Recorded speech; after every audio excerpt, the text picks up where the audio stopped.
Well, good morning and welcome to Mr. Wizard's Workshop, episode 52. So this is the anniversary of Mr. Wizard's Workshop. I've now done one full year. Yay. The focus for this week's workshop is how to stop procrastinating.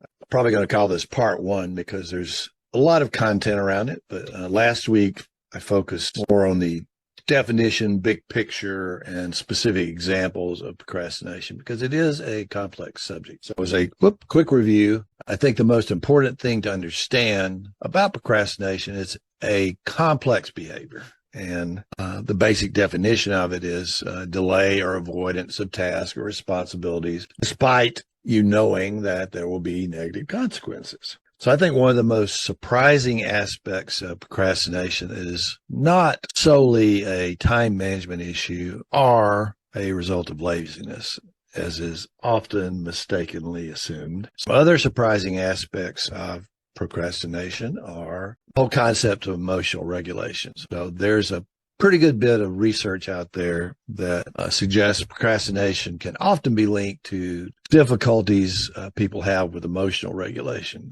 More specifically, some people use it as a coping mechanism to regulate negative emotions such as anxiety, fear of failure. By avoiding the task at hand, they temporarily alleviate their negative emotions and feel better, even though it leads to long-term negative consequences. This is actually called the procrastination paradox, where short-term benefit, long-term suffering. So another aspect of procrastination can be perfectionism and the related fear of failure. So for some people, say the primary driver or one of the big drivers for at least certain types of tasks is associated with perfectionism.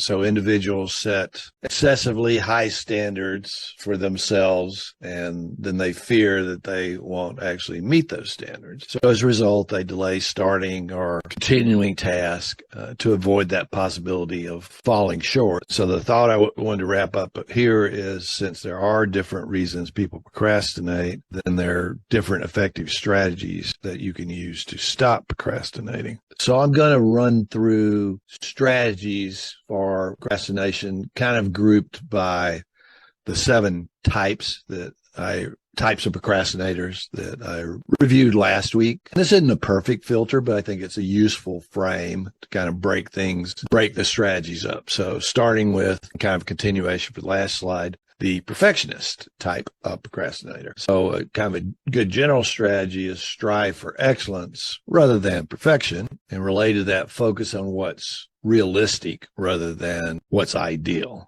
Avoid the kind of all or nothing thinking mindset where if it's not perfect, it's not worth doing. And then give yourself a time limit or target date for completing a task. And this is actually probably for all 7 of the types. I'd say in general, this is a really good strategy.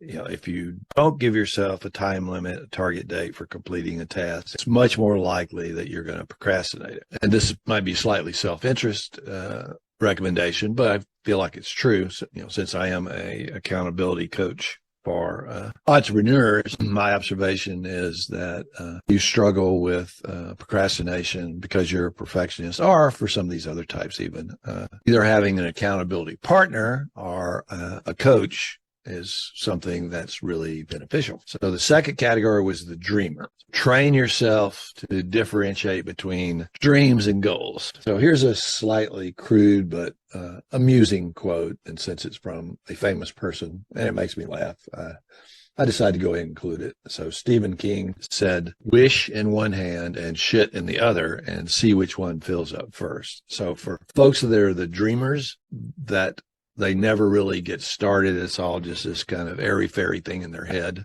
Someday, or I really want to. Use the SMART framework and actually define your goals. And a quick reminder, I've covered the SMART framework in workshops past, but that means specific, measurable, attainable, relevant, and time-bound. And again, get a good accountability partner or coach. Although I will observe someone who's a really heavy dreamer, it's not my ideal client as far as people I like to work with, because unless they have a certain amount of realism or they can get realistic pretty fast, it's really frustrating. So even if they're paying great, I feel like I'm not necessarily able to help them. Occasionally, if I give them if I can really get them off the dime. But third category is the worrier. I'd say a good contributing strategy, if you fall into this category, is recognizing that making no decision is in fact a decision. Follow a two-step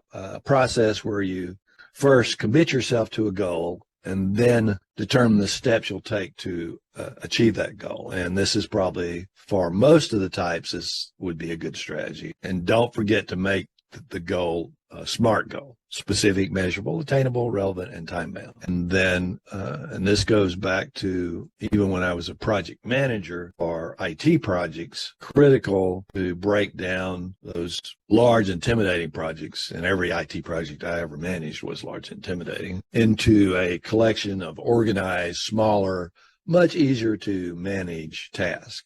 This is also very useful for you as an individual. If you've got a project or a big honking task that you feel overwhelmed with, then the really smart thing to do is break it down into much easier to work on, measure, and target specific tasks. Fire it's an interesting category. So I'd say passive aggressive. When I was a project manager, this was a style that I really didn't like because they were kind of a pain in the ass to work with. But I've had a few that I'd say didn't get things done as effectively as they could that fell into this category. So for those types of folks, an effective strategy is take the time to reflect on, your values, your long-term goals, and the reasons behind your resistance to external expectations. So these people have to be really inner directed. So understand that your motivations can help you align your actions with your own aspirations rather than solely reacting against external pressure. And related to that is set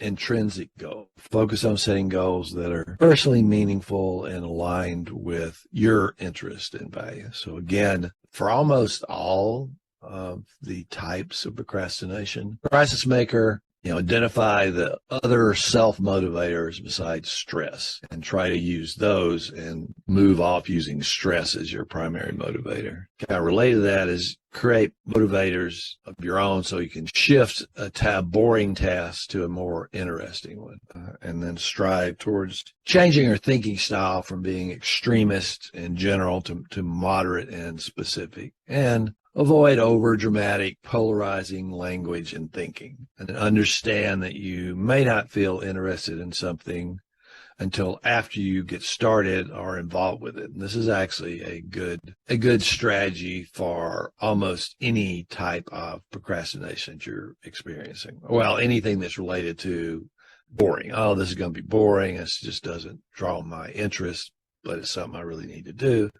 If you could kind of shift your thinking on it to, once I get in there, it can be, find the interest in something that you're working on. And the last category is the overdoer. So there are some strategies that are very useful that are specific to this one that also can be applicable to some of the other categories. One of them is don't hesitate to say no to others when it's appropriate. Don't let other people load up your schedule. Create and follow a daily schedule which makes the best use of your time and energy, i.e. time blocking. And I would say for every one of these, time blocking your daily calendar does contribute to helping to overcome procrastination. It's not the be-all, end-all, but it's in almost every case. I think if you put time blocking in place, it's going to move you further down the road to managing and overcoming procrastination. And then enlist help or delegate whenever possible or appropriate.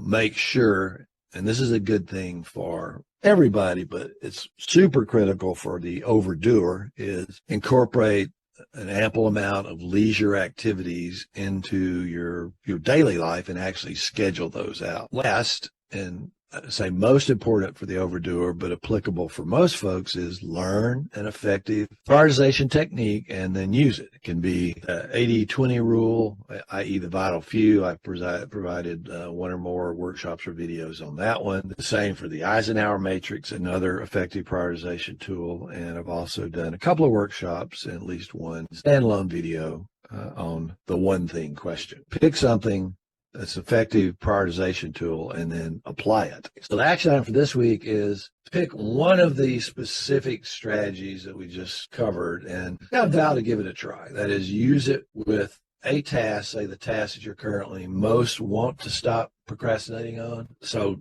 again, decide on the specific beat procrastination strategy that resonates most for you out of the list that I just ran through, and resolve to use that strategy for a week. So I have a question for you. Are you an entrepreneur who's highly motivated to improve your productivity, but you still struggle with procrastination? If you regularly find yourself neglecting your highest priority task, schedule a free 30-minute quick start to time blocking working session with me, and I'll show you how to beat procrastination and get started on getting your shit done. So I'll put the link to schedule that call in the description of this video as a reminder. So I am a master of time blocking. I can help you master it, but I have a very limited number of time blocks available in my calendar. So grab a slot while you can. Well, I'm a perfectionist procrastinator. Yep. That's my problem. Yeah, I think what's helped for me is the accountability with you and with my writing group. That's what's helped me probably most than anything. Yep, and that's the last one. Get a good accountability partner or coach. I think that also helps because if you are drifting over into being a perfectionist about something, then sometimes someone can remind you, this is, or give you a different perspective. Like, hey, I looked at your newsletter; it's really good. I think you're done for the week. Let it go, wrap it up, move on, do the next thing. Yeah, and it's good to have another eye on what you did, so that you get a little more confidence that what you've done is fine, that you don't have to continue in this loop of achieving perfection. Yeah. And I find that very helpful. Thanks for watching this video recording from my live weekly workshop. Every Sunday, I feature instantly actionable steps you can take to overcome procrastination, increase your productivity, and get your shit done. Followed up by Q&A and discussion with the live participants. I really hope you found this video useful and you feel like watching it was time well spent. Please post any questions or comments you have. I always answer posts. I'd appreciate it very much if you would like this video and subscribe to my channel. And if you know anyone that would enjoy and benefit from this particular episode, please send them the link. Stay productive, my friends.